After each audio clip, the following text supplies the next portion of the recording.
네, 안녕하세요. 지식은 역시 기리기리새 이리십니다. 안녕하세요, 여러분들. 자, 오늘 나온 뉴스도 정말 많습니다. 정말 핵심만 콕콕콕 집어서 말해보도록 하겠습니다. 같이 공부하시죠. 렛츠 기릿! 첫 번째 소식입니다. 어제 미국은 하락 마감. 자, 어제 미국은 부진한 경제 지표와 노동시장 둔화 가능성 이런 것들에게 반응하며 하락 마감을 했는데요. 그렇다면 도대체 무슨 지표가 나왔는데 노동시장에 관련된 지표가 나왔습니다. 구인 건수가 나왔는데 993만 건으로 전망치인 1040만 건을 밑돌았다고 하죠. 그래서 우리가 이걸 보면은 이때까지 금리가 이렇게 올라가는 그 중에서도 고용이 탄탄하다 이런 얘기 많이 들어보셨죠? 그렇기 때문에 우리가 큰 걱정이 없었고 금리를 올려도 미국 경제는 좋다 이런 얘기를 많이 했었는데 하지만 이제 그 잘 버티던 고용이 꺾이는 걸 확인할 수 있습니다. 그래서 시장에서는 야 경기 침체 전조 증상 아니냐 지난번에 기리식을 했다 고용 꺾이는 순간 다 죽는 거다 이런 말을 하며 경계감을 조금 나타내면서 조금 하락했다고 볼 수 있는데 물론 이런 지표가 지금 나왔다고 무서워할 필요는 없겠죠. 조금 더 시간을 가지고 천천히 확인을 해도 괜찮을 것 같습니다. 다만 앞으로 고용이 조금 많이 꺾인다면 그때는 조심할 필요가 있겠네요. 다음입니다. 이 와중에 JP모건 CEO는 은행 위기가 지속되고 있다 이렇게 말했습니다. 한번 내용을 보자면 SVB 파산은 결국 당국의 느슨한 규제 때문이었다.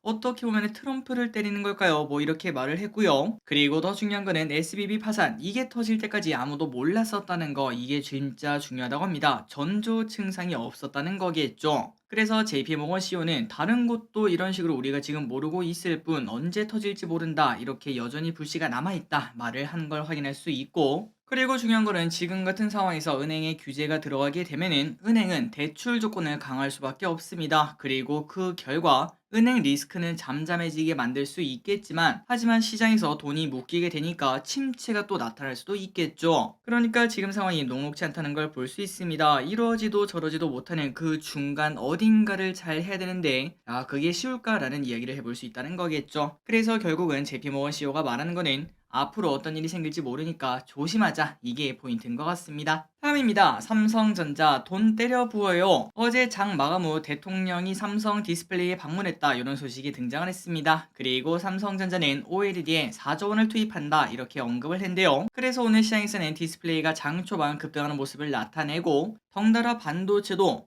잠깐만 디스플레이만 이렇게 투자할 이유가 없겠지 반도체도 곧 소식 나오겠네 이렇게 얘기를 하며 기대감을 가지고 올라가는 걸 확인할 수 있습니다. 참고로 최근 삼성이 발표한 투자 금액만 합하면 약 364조 원이나 된다고 하는데 2011년도 우리나라 전체 예산이 300조였다고 하죠. 엄청난 금액이 들어간다고 하니까 반도체 그리고 디스플레이 이쪽 산업이 앞으로 크게 성장하겠구나라는 걸 우리가 쉽게 생각을 해볼 수 있습니다. 그렇다면 우리는 미리 투자를 할 필요가 있겠죠. 다음입니다. 반도체 디스플레이 말고 딱 하나 더 꼽으라면 바로 바이오를 꼽을 수 있습니다. 특히 어제 오늘 매우 뜨거운 모습 왼쪽에 ETF를 보시면은 무려 오늘 또 3%나 올라가는 걸 확인할 수 있는데 게다가 이 와중에 오늘은 또 마이크로바이옴 이쪽이 뜨끈뜨끈했다는 소식입니다. 지난번에 공부했다시피 오는 26일 경구용 마이크로바이옴 장질환 치료제 허가가 나올 수 있기 때문에 그런 기대감이 현재 존재하고 있고 게다가 정부에서도 마이크로바이옴 산업에 4천억을 투자한다는 소식이 딱 나왔더라고요. 그래서 오늘 마이크로바이옴 관련주가 좋은 흐름을 나타냈습니다. 몇몇 기업은 상한가까지 가기도 했었죠. 참고로 글로벌 마이크로바이옴 시장은 지난해 100조 원 규모로 상장을 했다고 하며 국내 업체는 지노맨 컴퍼니, 고바이오랩 이 두 개가 임상 이상에 진입한 상태라고 합니다. 어떤 흐름이 나타날지 계속 보도록 하겠습니다. 다음입니다. 획기적 비만 치료제 관심 일라이 릴리가 FDA의 새로운 비만 치료제 승인을 신청할 계획이라고 합니다. 마운자로로 불리는 이 약이라고 하는데요. 이 약은 기존 치료제보다 더 강한 모습을 보여준다고 합니다. 살 확실하게 빼준다는 거겠죠. 참고로 이 약은 원래 당뇨병의 치료제로 개발이 되었는데 그런데 식욕을 억제하는 원리가 있었다고 합니다. 그래서 그거를 극대화해서 만든 게 바로 이 약이며 비만 치료제로 추가 개발이 되었다는 거겠죠. 그래서 제 어깨는 만약 이게 또 통과를 한다면은 마운자로와 조만간 매출 상위권의 치료제를 뛰어넘을 것이다. 얘가 1등이다. 이런 전망을 하고 있다고 합니다. 자 그렇다면 우리가 바이오에 관심이 있다면은 굳이 한국만 할 필요도 없겠죠. 미국에 있는 일라일리 이 기업도 한번 볼 필요가 있을 것 같네요. 다음 소식입니다. 금값 계속 올라갑니다. 온스당 2,000달러 돌파. 국제 금값이 계속 오르고 있습니다. 집에 있는 돌반지가 진짜 금반지가 되어가고 있다는 소식이겠죠. 특히 요즘 금 ETF에도 자금이 몰리고 있다고 하며 추가 상승 기대감까지 나오는 중이라고 합니다. 다음입니다. 하이닉스 1분기 4조 원 손실 예상. 야, 손실 규모가 어마무시합니다. 끔찍할 정도죠. 정확한 건 아니지만 일부 증권사는 하이닉스의 1분기 손실이 4조가 넘을 것으로 전망을 했다고 합니다. 진짜 최악의 상황이라고 볼 수 있는데, 그런데 이 와중에 우리는 2분기를 기대하지 않겠습니까? 하지만 2분기부터는 감산 효과가 나타나고 비수기를 지나면서 기대감을 가질 수 있는데도 불구하고 가격 하락폭이 크기 때문에 1분기보다 실적이 개선되기는 어렵다고 합니다. 그러니까 결론은 1분기, 2분기 둘 다 많이 나쁘다는 건데, 그렇다면 우리가 반도체 팔아야 됩니까? 그런데 그건 아니겠죠. 주식은 항상 6개월 선행하고 이렇게 주가가 밑에 쪽에서 머무르고 있는 이유는 바로 이 모든 걸 이미 반영을 했다고 볼 수 있습니다. 그래서 지금부터 우리가 집중한 거는 3분기죠. 3분기에 실적이 좋아지고 4분기에 더 좋아진다면 지금부터 주가는 올라갈 수밖에 없습니다. 그렇기 때문에 올 하반기까지 반도체를 계속 볼 필요가 있고, 앞으로 반도체가 어떤 식으로 흘러갈지 우리가 꼭 공부를 하면은 이거는 꽤나 큰 기회가 되지 않을까라고도 생각을 해볼 수 있겠네요. 반도체에 돈이 들어갈 확률이 꽤나 높을 것 같습니다. 다음입니다. 챗 GPT 차단 확산 중. 뭐야, 챗 GPT 잘 나가던 거 아닌가요? 갑자기 왜 차단을 합니까? 라고 봤더니 바로 이탈리아에서 개인정보 때문에 차단을 하기 시작했고, 그러다 보니까 다른 나라에서도 우리도 규제를 해야 되는 거 아니냐, 이런 얘기가 나오고 있다고 합니다. 그나저나 이탈리아에서 나온 개인정보 이게 뭔 소린가 봤더니 지난달 20일 이탈리아에서 개인정보 유출 사고가 나타난 바 있었다고 합니다. 그러다 보니까 이제 챗 GPT 여기에 대한 불신이 조금 나왔겠죠. 요 녀석이 엄청난 정보를 수집하고 있는데 여기에 대한 불안감이 또 나왔다고 볼 수 있고, 또한 부적절한 자료에 노출될 가능성이 분명인데도 불구하고 미성년자도 사용할 수 있는 점을 지적하며 이탈리아는 결국 챗GPT를 차단 결정을 했습니다. 그런데 이런 흐름이 다른 유럽 국가에게도 퍼지고 있다라고 볼 수 있겠죠. 자, 올해 초부터 지금까지 많이 올랐던 AI, 거기에 약간은 찬물을 끼얹는 그런 소식이 아닐까라고 볼 수 있는데, 그래서 앞으로 AI 관련주가 어떤 식으로 흘러갈지 한번 보도록 하고, 그리고 중요한 거는 지금 특히 유럽 쪽에서 이렇게 차단을 하니 많이 이런 얘기를 하고 있는데, 아마도 유럽 쪽에서는 이제 새로운 세상이 열리는 거 아니겠습니까? 챗 GPT, 그러니까 인공지능 세상이 열리는데 이마저 미국한테 뺏길 수 없다, 그런 생각을 하면서 이렇게 차단한 거 아닌가, 시간 벌기를 하는 거 아닌가라고도 볼 수 있습니다. 자기들이 이왕이면은 자기들 걸 쓰고 싶다, 자기들 걸 만들어서 자기들 걸 쓰고 싶다, 이렇게 해석을 해볼 수 있겠죠. 앞으로 유럽 쪽에서 이러한 AI 관련 이야기가 나오는지 보도록 하겠습니다. 다음입니다. 핀란드 나토 가입. 자, 핀란드 여기 보이시는 이 나라입니다. 나토에 가입한다고 하는데요. 그렇다면 누가 빡칠까요? 맞습니다. 러시아죠. 자, 러시아는 핀란드의 나토 가입은 러시아 국익에 대한 공격이라며 강하게 반발했고, 참고로 핀란드는 여기 왼쪽에 보다시피 러시아와 국경을 1300km나 맞대고 있습니다. 그러니까 매우 중요하고, 특히 러시아 입장에서는 정말 스트레스 받는 그런 위치라고 볼 수 있겠죠. 하지만 뭐 러시아가 핀란드를 공격하거나 그럴 수는 없을 것 같습니다. 그런데 이걸 보니까 그나저나 이런 생각이 들더라고요. 아니 근데 러시아는 도대체 뭘 원하고 이런 전쟁을 일으켰을까요? 지금 우리가 봤을 때는 얻는 건 하나도 없고 잃는 것밖에 없는 것 같은데, 과연 무엇 때문에 이런 선택을 했는지 개인적으로 좀 궁금하기도 합니다. 나중에는 여기에 관련된 비사 그런 것들이 나오겠죠. 다음입니다. 올해는 아시아가 좋다고 합니다. 블룸버그에서 전문가들을 대상으로 설문조사를 했는데 올해는 아시아 태평양 지수가 지금보다 10%더 오를 것이다, 이렇게 전망을 했습니다. 그 이유가 뭔가 매우 타당하네요. 올해 미국이 금리 인상을 멈추게 됩니다. 그렇게 되면 달러 약세를 나타내는 요인이 될 수밖에 없습니다. 그 말인즉슨 이때까지 금리 인상할 때 돈을 쭉쭉 빨아들이다가 이제는 다시 돈을 내보낸다는 소린데, 그렇기 때문에 아시아가 좋을 수밖에 없겠죠. 특히 HSBC에서는 중국이 20%나 상승할 것으로 전망을 하고 있으며 아시아는 12에서 15% 이렇게 상승한다고 전망을 했습니다. 그렇다면 중국이 특별히 좋은 이유가 뭡니까? 바로 유일하게 금리를 낮출 수 있는 나라이며 올해 6%대 성장을 보여줄 수 있기 때문에 아마도 2023년엔 중국이 가장 뜨거운 한 해가 되지 않을까라고 볼 수 있다고 하네요. 과연 이 말이 맞을지 저끼리 또 어느 정도 동의를 하고 있는데 한번 올해 말쯤 복습해 보도록 하겠습니다. 다음입니다. 애플 MR 헤드셋 출시. 이걸 뭐 어느 장단에 춤을 춰야 될지 모르겠습니다. 지난번에 거명치는 안 한다 이런 얘기를 하면서 메타버스 관련주가 조금 하락한 바 있었는데, 그런데 애플이 새로운 MR 헤드셋을 6월 5일날 WWDC에서 공개를 한다고 합니다. 블룸버그가 지난 3월에 이렇게 발표를 했다고 한데요. 물론 이제 몇몇 기류분들은 야 메타버스 그거 허상 아니냐, 지금 되겠냐 이렇게 할 수 있지만, 그런데 저기릿은 이렇게 생각하고 있습니다. 애플은 다르다. 처음에 우리가 에어팟 나왔을 때, 야, 그 콩나물 그걸 왜 하고 다니냐? 요런 얘기를 했었지만, 그런데 그게 얼마 지나지 않아서 대세가 되었죠. 그래서 그걸 봤을 때 엄청난 충성심을 가지고 있는 애플이 만들면 다르다. 이 이야기가 여기에도 통용된다고 생각을 해볼 수 있습니다. 그래서 여러분들 메타버스 관련주 꼭 관심 종목에 넣어놓을 필요가 있고, 겉터양 터질 때까지 기다려 봐야겠죠. 거래량 터진 양봉이 나오면은 그때부터 천천히 매수하면은 꽤나 괜찮은 결과가 나오지 않을까라고 볼 수 있습니다. 자, 참고로 요즘 이걸 물어보신 분들이 많더라고요. 겉터양을 왜 봐야 됩니까? 겉터양이 뭡니까? 일단 겉터양은 거래량 터진 양봉을 말하며, 예를 들면은 왼쪽에 보시는 애플 차트에 이날 보이시죠? 양봉 긴 날, 그리고 아래쪽에 보시면은 다른 날보다 거래량이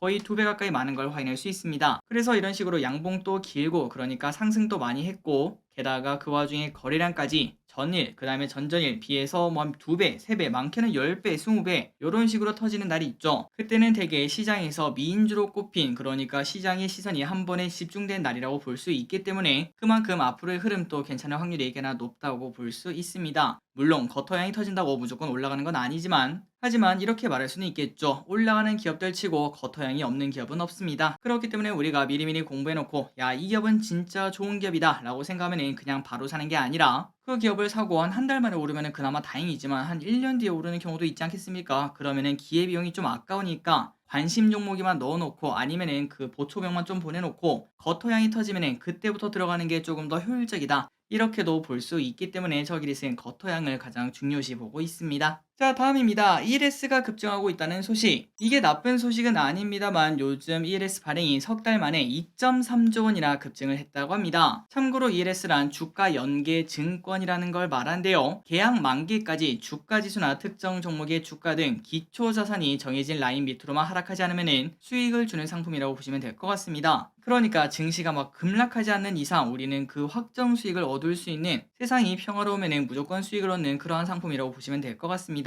다만 한 5년에 한 번씩 코로나같이 그렇게 급락하는 날이 있지 않겠습니까? 그때는 터질 수 있기 때문에 가끔 뉴스에 엄청나게 나오는 걸 확인할 수 있죠. 어쨌든 최근 들어 ELS가 이렇게 증가하고 있는 걸 확인할 수 있고, 그러니까 지금 현재 투자들은, 야, 이때까지 증시 많이 하락하지 않았냐? 3,300에서 2,200, 2,300 여기까지 왔으면 됐지, 여기서 반토막이 나진 않을 것이다, 이렇게 예상하며 ELS에 투자한 사람들이 많고, 그렇다면 굳이 우리가 ELS를 하는 이유가 뭘까요? 그거는 바로 지금 우리가 예적금을 넣으면은 3%에서 4% 금리를 주지 않겠습니까? 물론 이것도 1년 전, 2년 전이나 비교하면 많지만, 그런데 이제 이 금리 상승폭이 확실히 꺾이는 걸 볼 수 있고, 조금 더 수익률 좋은 거 없나, 그리고 증시가 좀 좋아졌으니까 조금 더 공격적인 상품 없나, 이걸 찾다 보니까 10% 정도의 수익을 줄 수 있는, 그리고 나름 안전하다라고 볼 수 있는 ELS에 자금이 몰리는 걸 확인할 수 있다고 합니다.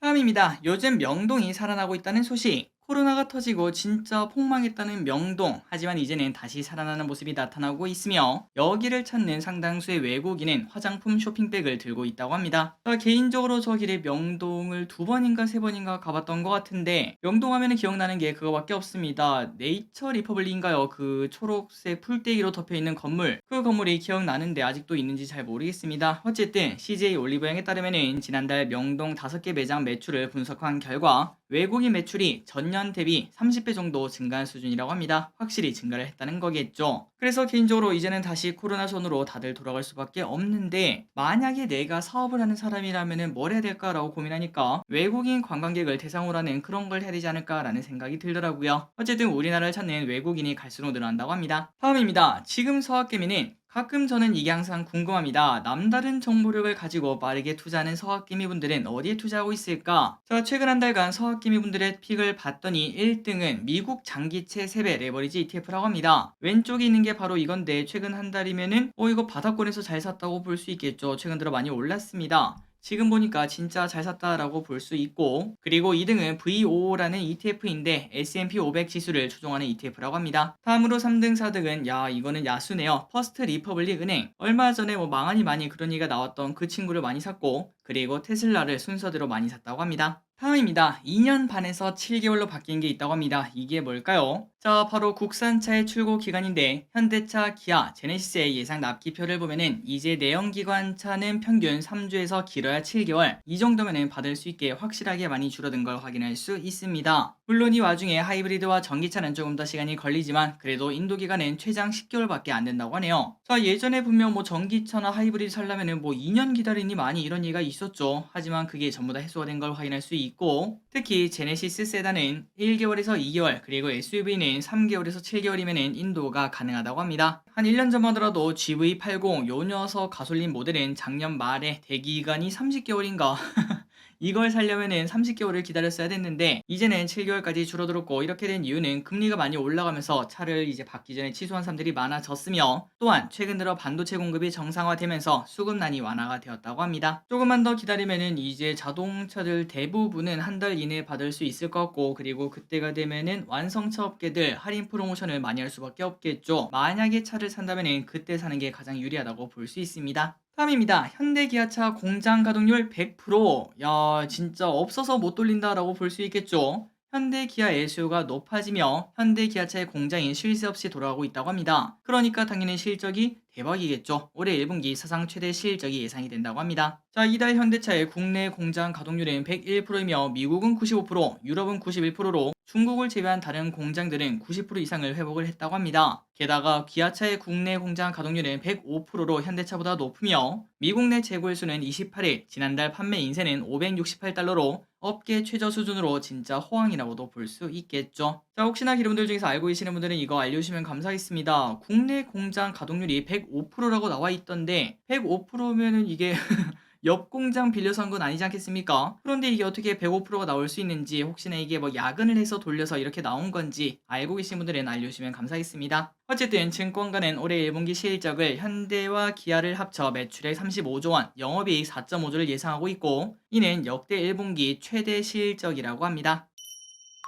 다음 소식입니다. 최저임금 시급 25% 인상 요구. 노동계에서 내년도 최저임금을 시급 1.2만원, 12,000원을 달라 이렇게 요구를 했습니다. 올해 지금 시급이 9,620원인데 무려 25%나 급등한 요구안이죠. 이렇게 요구한 이유는 극심한 인플레로 실질 임금이 저하가 되었고 물가가 올랐으니까 이렇게 올려야 된다 이렇게 말을 하고 있다고 하는데 물론 임금은 갈수록 증가하는 게 당연하지만 25%가 한 번에 증가하기는 많이 어렵지 않을까라고도 생각을 해볼 수 있겠네요. 마지막입니다. 에코프로 매도 리포트. 자, 삼성증권이 칼을 빼든 걸까요? 지금 에코프로는 순자산 가치 대비 현저한 고평가라고 말하며 투자 의견을 매수해서 중립으로 하향 조정을 했습니다. 사실상 우리나라에서는 매도 리포트죠. 그리고 코멘트를 남겼는데 보통 지주사는 지주사 디스카운트를 받기 마련입니다. 그 이유는 지주사의 수익은 자회사한테 받는 배당금이 주 수익이기 때문에 그런데 하지만 지주회사가 보유 중인 지분 가치보다 20% 프리미엄을 받는 이상한 상황이라고 코멘트를 남겼다고 합니다. 그러니까 뭔가가 조금 과열되었다라고 볼 수 있겠죠.